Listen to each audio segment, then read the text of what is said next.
Одоо ихч нэг амар загнуулсан нь болохоор тэр бол ялч хүмүүний буруу. Юун дээр Эрдэнэтэд тоглолтоор явж байгаа. Би ширээгээ аваад энэ зүүн мөрөнд чөтгөр байдаг байхгүй юу? Яг үнэн байхгүй. Би ширээг аваад иш явдаг байхгүй юу? Явдаг аа. За гэрэл унтна шүү. Тоглолт дуусаад банк гал хооллын үзэгдэл сордогдоод тэгээ би ширээг аваад иш явдаг. Эндээс жүжигчд гарч ирдэг байхгүй юу?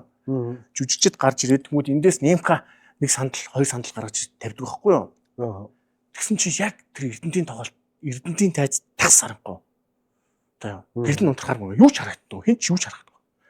Тэгсэн чинь банк гэрэл унтдаг. Гүйж ширээг аваад иш явчихлаа. Нөгөө жүжигчдийн урдаас. Жүжигчдийн урдаас. Яг хүүти. Тас гэж явдаг. Нүүцтэй галтрал пүнк гэл. Яа. Чи яаж байгаа юм бэ гэж гарч хаад ингээд яг ихчийн дуу. Тэгэл гэж харахгүй байгаал бит хоёр манаас ингээд тэгэл барах хүү чи яа маа гэл. Тэгэл би нөгөө пүлис рүү гүйж ороод гэлээ өрөөл баг хөсч ингээд нүдэн нэг сайн бол. Тэгэл барах чи яаж байгаа юм. Их чи яаж байгаа гэж. Үгүй хаа бэст юм өстэй. Би ингээ иргэв.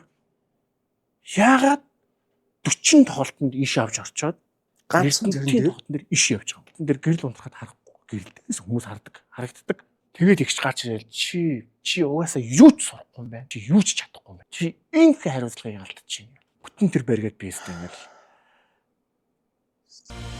1990 нэвтрүүлгийн ерөнхий ивент төгч Ойшин алдарт Зубровка